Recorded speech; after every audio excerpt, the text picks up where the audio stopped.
Hello, this is John Miller, the creator of The Rest of Everest. I think I can safely say that this show is, without a doubt, the most in-depth look into the entire experience of what it takes to climb Everest, as well as some other peaks throughout the Himalayas.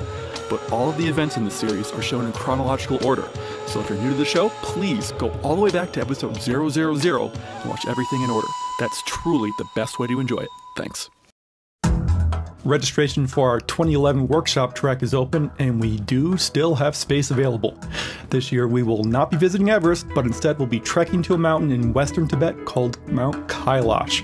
Kailash is a very spiritual and holy mountain, and is the favorite trek of most of my Sherpa friends. All of the information for the 2011 workshop can be found on a new website I've set up called HimalayanWorkshops.com. I'm very excited to say that the Kailash trek will be our most affordable trip to date, and will also be a relatively short trip at just over 2 weeks. I know that many people have wanted to join us in the past, but just haven't been able to afford the 3 to 4 weeks that those other trips have lasted.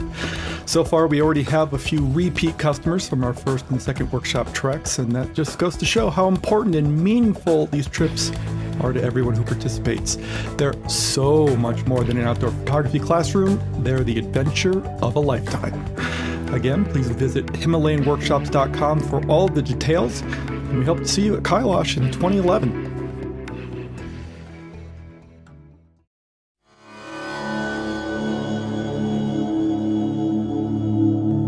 This is the Rest of Everest video podcast, an almost unabridged expedition experience. Episode 146, the end of the 2009 Everest Trek and Photography Workshop. Hello again, everyone. Welcome back to The Rest of Everest. I'm John Miller. Well, this is the final episode from the 2009 Everest Trek and Photography Workshop, and very, very pleased to have one of the largest showings for commentary that we've had this season. I'm going to go down the list one by one to welcome them back into the fold for the final time.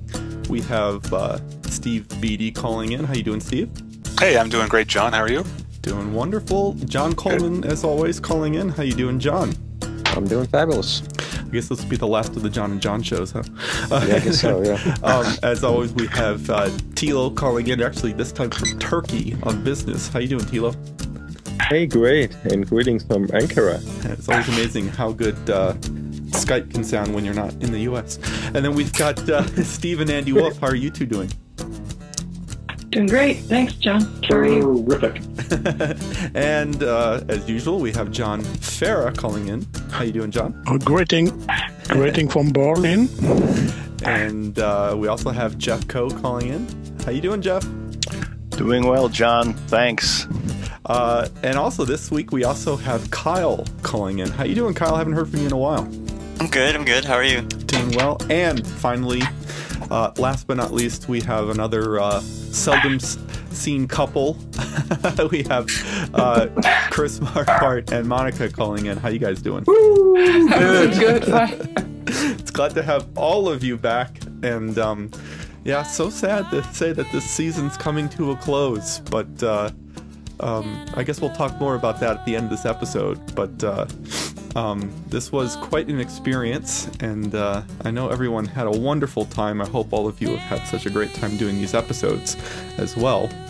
But I'd say let's just close this one out. Let's get going. Let's finish the entire experience. We did do a little bit of sightseeing after returning back to Kathmandu, but then there's the obligatory group shots that we have to do for the photo workshop, and you'll see how involved those are. They're not the easiest things in the world to pull off. So let's do this one last time here, and let's head back to Kathmandu, Nepal. So here we go.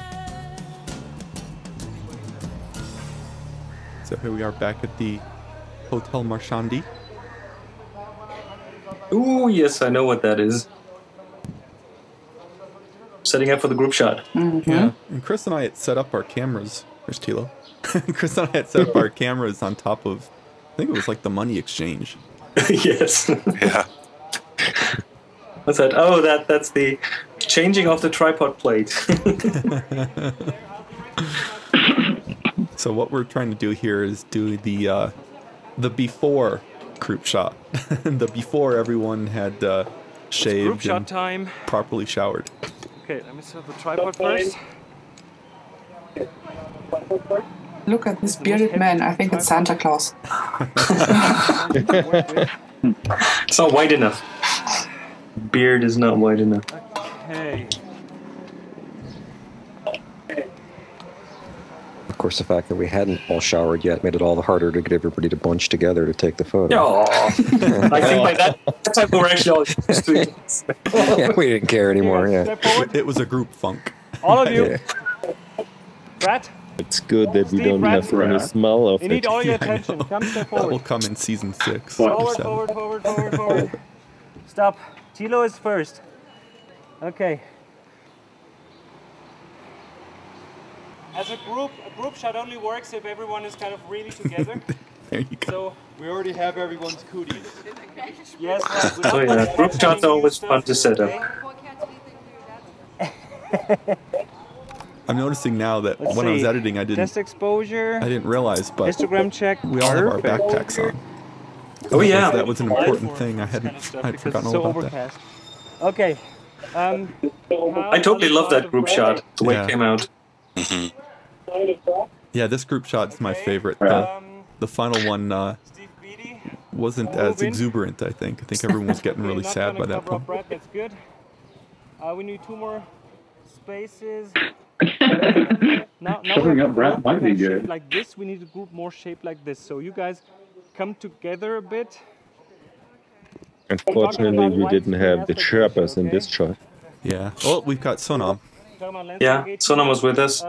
And I tried to get the guard in, but when he saw that we were setting up, he kind of fled to the side. You can see him to the side. Yeah, he's there. He was getting out of the way. Actually, no. Just kidding. He's thinking, what the hell? Yeah, I was very curious, but not curious enough to be in the shot. Nah, this is the tourist district. I'm sure they've seen everything. Yes. Let's see. 1, 2, 3, 4, 5. Brad, move a bit in.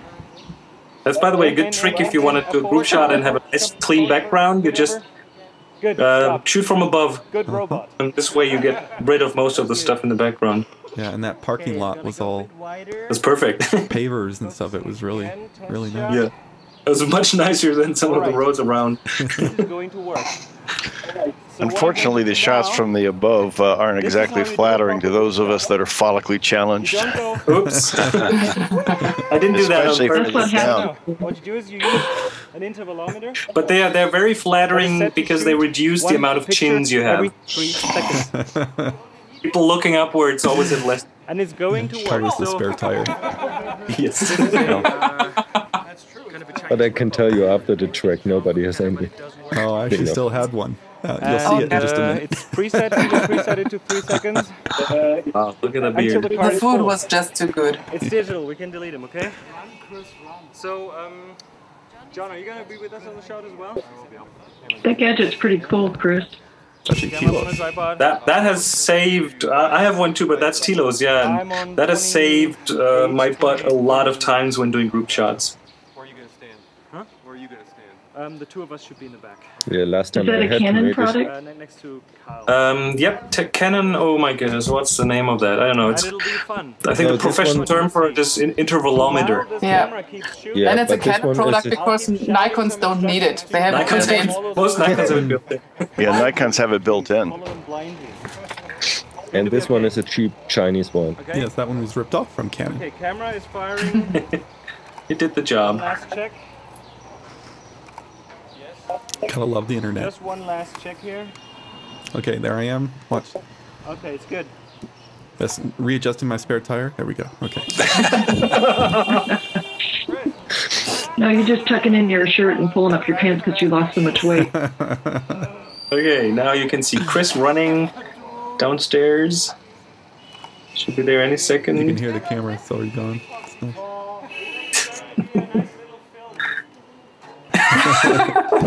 I was wanting him to jump over those bikes. I wanted to see it. Yeah. Oh, that's right. He had my backpack, so that's why I had to get my backpack because everyone's wearing their Everyone look at the backpacks. camera and go thumbs up. Without covering up anyone else's face. Give us a big grin to the camera. Does Megan do something to you, John Farah? What does she? You don't want to know. When you start Sorry, laughing, I and pressed that's- my boot button. Good. Now. It's hard to believe that there was no alcohol involved. we were high on all the thick oxygen. Even the moose antlers. Yeah, or was that Jeff Coe? There's the photo. Yeah, just as I'm looking down, that's the shot you use. I'm very sorry. I apologize. You had to edit out the specular highlights off my head. Oh no, you included this one. Okay. Almost over. There are 2 more days to go. This is our first day back in Kathmandu in the hotel. Real stuff. We have a shower in the background. Here's a actual real toilet bowl made out of porcelain out of China. This is wonderful. This is the longest I've ever grown my beard ever. 2 weeks without shaving. So I think this has to come off. So let me use my trusty tool. It was like a ceremony there. Electrical shaver and a wet shaver. So let's get started. Ooh, fast forward. That would represent about... That looks dangerous. Cut yourself doing that. So here it is, my fresh shave. Here comes the Chris That face. was fast. Here comes the Chris face. There it is. Awesome. So I like putting these shots in because just think of all the places we've experienced over the previous like 2.5 weeks. Oh, the holy man! Oh, my friends! They're like, I bet we can get a few rupees out of him again. They tried several times. But just all the places we've been, all the distance we've covered, but there were no cars. There was no automobile or motorcycle traffic. And then we get back to Kathmandu, and that's all it is. I just thought and it's back to culture shock. Yep, quite a contrast. And I still love the city, even though it's loud and smelly and yeah, that's why I love it. It's so different from where I live. That's one of those very typical little traffic jams there. And still, it works out in the end.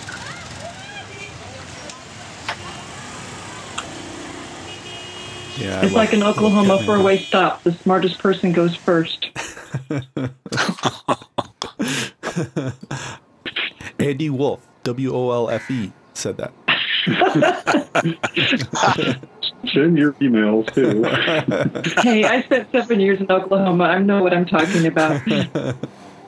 It's all very polite. So obviously we're at Budnath. We spent we had one full day after returning to Kathmandu. So we had a nice dinner that night, and then the next day we had the full sightseeing day. So we went to Budnath, and it rained on us. So it was very subdued. But it kind of didn't matter. Yeah. Well, we had a really nice lunch up on the roof of this restaurant here. Yeah. I won't forget those white and red umbrellas there. Chris, Monica, and Tilo, was this the same place we had lunch in 2010? I think so. We went up there. Yeah. Where you gave your first John speech on the Marquardt scale. Oh. Oh boy, what we have to look forward to. More of the same, but different views. I love that sound in the background. Did you just hear that? No. What was it? Shutter click? No. The drain pipe sound. Oh, that's right. Yeah, that crazy drain pipe. All right. So this is later that evening, and we're all going out, getting ready to go to the big final team dinner. And we walk out of the hotel, and there's all these motorcycles. Do you remember what they were there for? I don't remember. I've seen them, but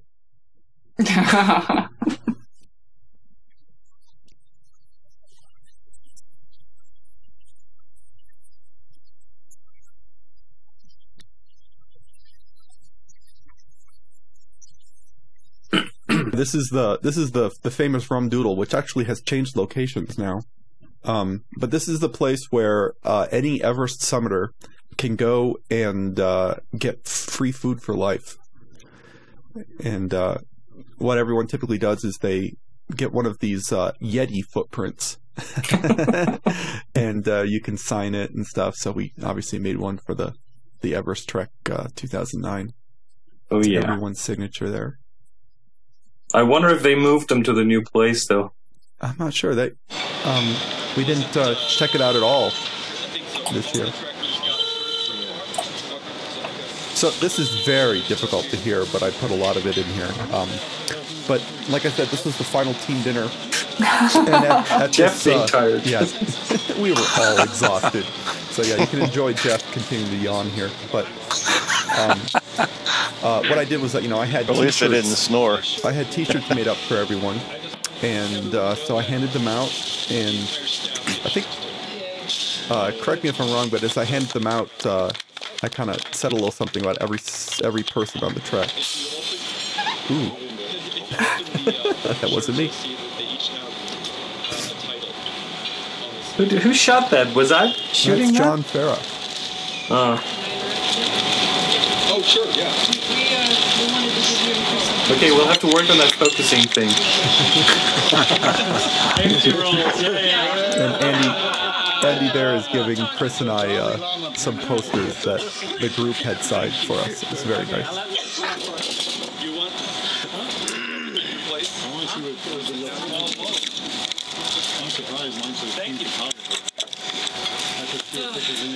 Were you surprised, John? I was completely surprised. Absolutely. I will not address everyone individually, okay?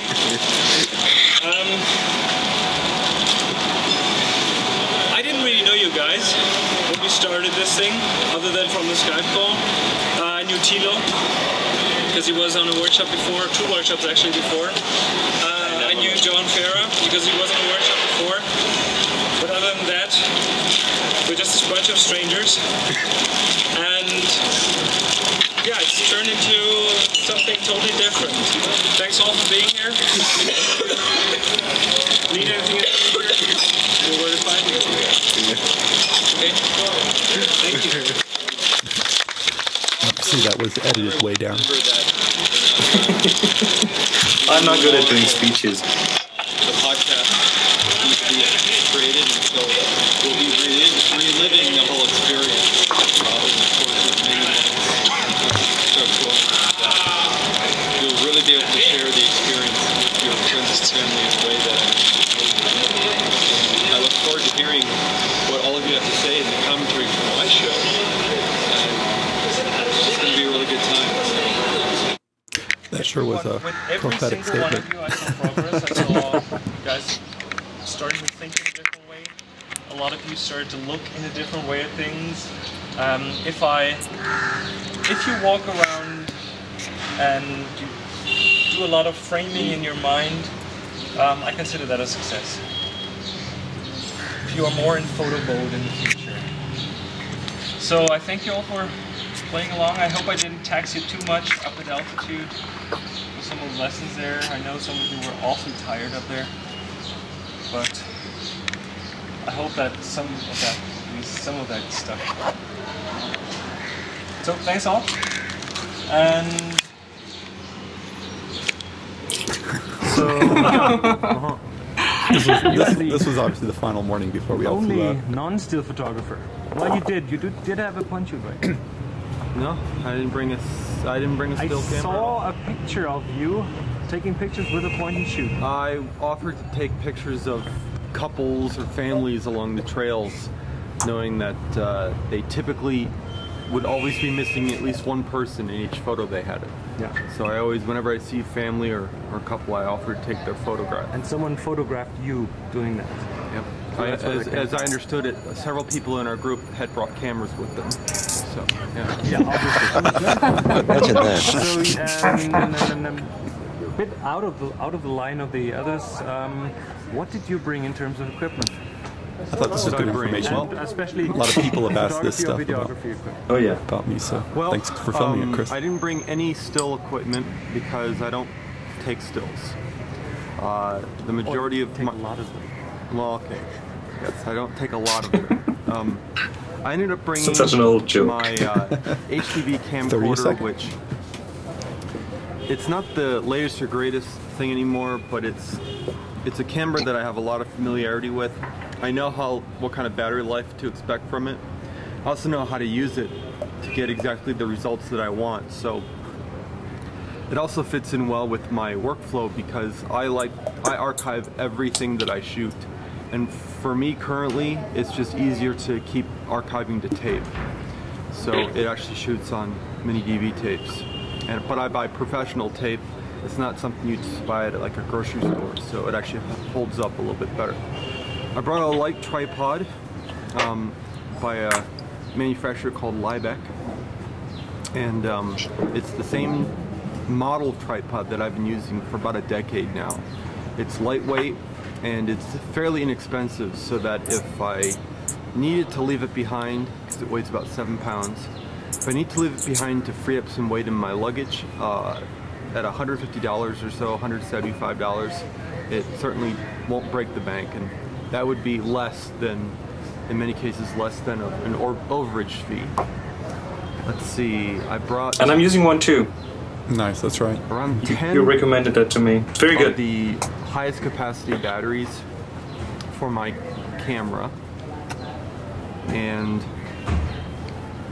I brought 2 power adapters because in my experience, if you only bring one power adapter, then it will fail at altitude, and I don't know why. Some things just stop working at altitude if you've been up there for a while. Ben and I learned that in 2003. Let's see, I brought a reflector, which I didn't end up taking with me on the trek. It was in the materials I left here at the hotel. Let's see, I also brought a little very inexpensive pocket HD camcorder that shoots to SDHC cards. And that was more of an experiment than anything else. I wanted to see what kind of results I could get from it. And the weight of it is almost negligible. It has really good battery life. It was shooting at 720p at 60 frames per second. And the only problem with that camera is that it's a fixed lens. And I don't mean like you can't remove the lens. I mean it's fixed. There's nothing you can do. It has 2 settings. It has 2 settings, close up and then infinity. And if you need to zoom in, you have to walk forward. If you need to zoom out, you need to walk backwards. But what's the make? Apetech, which is, you know, Apetech stands for high quality. Everyone knows Apetech. But it's something that I really enjoyed using because one of the things that I've truly come to understand is it's not how good your camera is or even the quality of the image that always matters all the time. Certainly it has its place, and most of the time it's important to get the best quality image you can, but spontaneity was more important to me. So being able to just grab this camera out of my pocket and start shooting video, either of myself or of a view or of some interaction between some of the participants and everything, that was far more important to me than the quality of the image, because I can tweak that in post. I know how to do that. So it was really good to have that, and I had about 8 hours of storage for that on just 2 SDHC cards. So it's a little bit shaky, but I'll have to stabilize the footage in post, but again, I can do all of that. I've got plenty of time to do that, so that's not a problem, but I'm really excited by the results I've seen so far from that little camera. So the equipment. Did not bring it into 2010, just so you know. You'll be glad to hear that. Done that several times. Is there anything you would change in the future in terms of what you bring, or are you just happy with what you brought? Well, you know, I'm always interested in the progression of the technology and to make equipment that's higher quality but lower weight. On these treks, I mean, one of the reasons why I had that little inexpensive camcorder was because it was not always convenient to take out the large camera, which is still only this big. But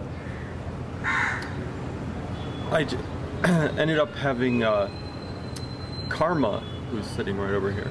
He ended up carrying the camera most of the time, and he actually became one of the other videographers on the trek, which was great. But along with it became next to him too difficult for me to take the camera out, set it up, and use my tripod as much as I normally would if it was just me and maybe a friend or two traveling.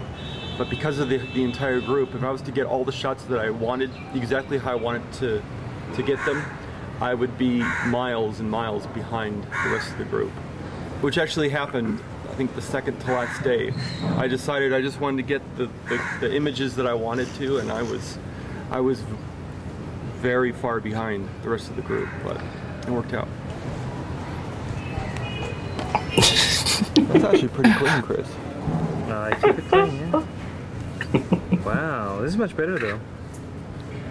5-minute tape warning. 5-minute tape warning. So okay, so with John. The cloth, that's your dust rescue. Do you have a lens cap on all the time? No. Why not? Well, because the lens cap on the V1U, which is my main camcorder, I had a wide-angle lens on the entire time. And the wide-angle lens, it was a 0.7 wide-angle adapter, so it has a lens cap that is very prone to falling off. And hello, John. I lost it while trekking up to the base camp of Aconcagua in Argentina. Went through a boulder field, lost the lens cap, and then 2.5 weeks later, as I was hiking down, there's no trail. You just scramble wherever you were. I happened to... I came down the trail and there it was at my feet. That's impossible. Absolutely impossible. That's amazing. True story. And so once I found it, then I just... My bag, the bag that I use is really friendly for cameras, and by using this, I don't worry about lens cap. How does the Video Pro deal with the vast amounts of light at high altitude? Well, I just always kind of use some of the features in the camcorder, and one of the things that I rely on is Zebra, and that lets me know whether parts of my image are overexposed. You have a zebra in there? I just sort of... I do. I run, as often as I can, I run in manual iris mode so I can dial it down and then limit how much of the sky is blown out. But it's always a trade-off, and these little camcorders, they just don't have the latitude the larger ones used to that I kind of grew up with. But they cost... You can get an entire package, including a tripod, for about half of what you would pay for just one of the lenses of my old Betacam SP camcorder. Yeah, so, the last lens I bought was $7,500. Okay, got 2 minutes left on the tape, I bet. 3 minutes. 3 minutes. So the light, the features you use are the ND filters built in as well? Yep, you have to. Does mine have that? I'm guessing it's got one. No, okay, you have a little, it's a little CMOS. It's a little CMOS. Yeah, well mine has 3 CMOS That's the imaging sensor technology. You have an ND filter built in? 2 ND filters. Mine doesn't. No, it's geek talk. You don't have to feel inadequate. Surprise, surprise. So I ask this question, everyone. What brought you in this workshop? I wanted to come back to the Himalayas, and I wanted to share the experience with the audience in a way that you just can't do by just simply watching. I wanted them to be able to participate, and it just seemed like it was the perfect idea, and a lot of the people who were in the workshop were fans of the show, and I think everyone enjoyed it as much as I did. I had a few surreal moments, but mostly with John Coleman. Great, and I'm really excited about podcasting and how it's going to develop moving forward. It's still new, even though it's not brand new anymore, but it's just really exciting to be able to take it to a level where you can not only interact with your audience, but you can actually, have these amazing lifelong memories with them. So, just really cool. Tablecloth away. So this is now the final group shot. And you notice everyone has their t-shirts on. And shaved and showered, yeah. Except for Steve. Yeah, except for me, yeah. Mountain and me. Showered. I was showered. Oh, that's right, Jeff. You kept your beard for a little bit, too. Yeah, I didn't shave until I came home. They did shower, however. Yes. Oh, yeah. This is not a group shot. From here to your Maybe even twice. Stand together. The rule is... Look, everyone keeping the safety distance. The camera can see you. As I remember, I was getting sicker and sicker and sicker this last day and a half in Kathmandu. You faded. Yeah, on the flight home, I sat next from Hong Kong to San Francisco. I sat next to a lady, and I was constantly coughing and blowing snot bubbles mistakenly and everything. And I think she thought I was dying, so I scared her. Yeah. Have to Look at so that. That's a wonderful. I like the fire hydrant in there. Yeah, that adds some nice texture, Chris. I left that in there on purpose. Well, guys, that's it. That's the last shot from this trip that I have, and I know this is kind of hard to believe that we've made it through the entire 2009 trip. But I was going to say that in some respects, it's a little bit sad that my speeches to everyone were not recorded during that team dinner. But as I was thinking about it, not everything needs to go into the podcast. And I think that was just a very personal night, kind of 11. I was kind of overwhelmed with affection for the group by that point. And so it's kind of nice that was just for ourselves and everything. Because this trip and this group of people, all of you have really meant so much to me over the past year and a half.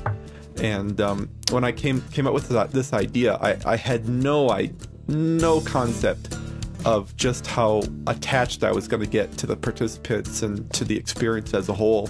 And already knew Chris very well, but also getting to know Monica and everything has just been great. And I thought it was going to be just this cool idea to get people to Everest and get them to experience this on their own and have their own first person experience with Everest. I had no idea that I'd be cultivating lifelong friends, and it's just kind of amazing how it's all worked out. Much more than a business. I mean, it really. I look forward to these trips now because I know I'm going to increase. Okay, wait. My group of friends.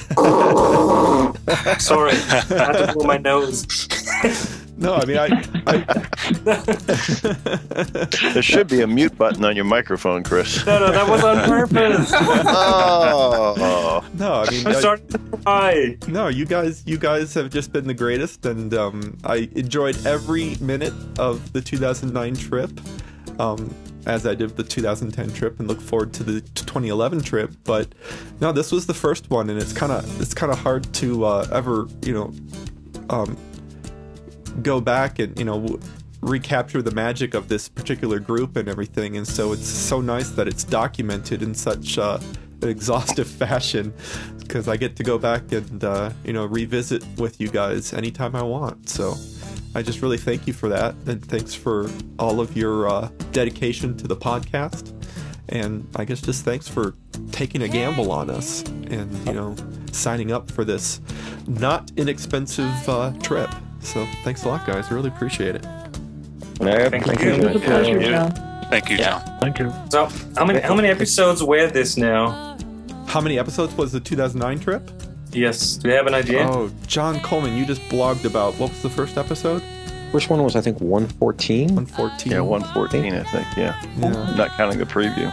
And I think it's important to realize that these episodes were basically twice as long as the episodes I'd done up till episode 114. I had to do 40 and 50-minute episodes for many weeks in a row. And we had a lot of material. And but it's just for me it's cool to be able to show my kids this stuff.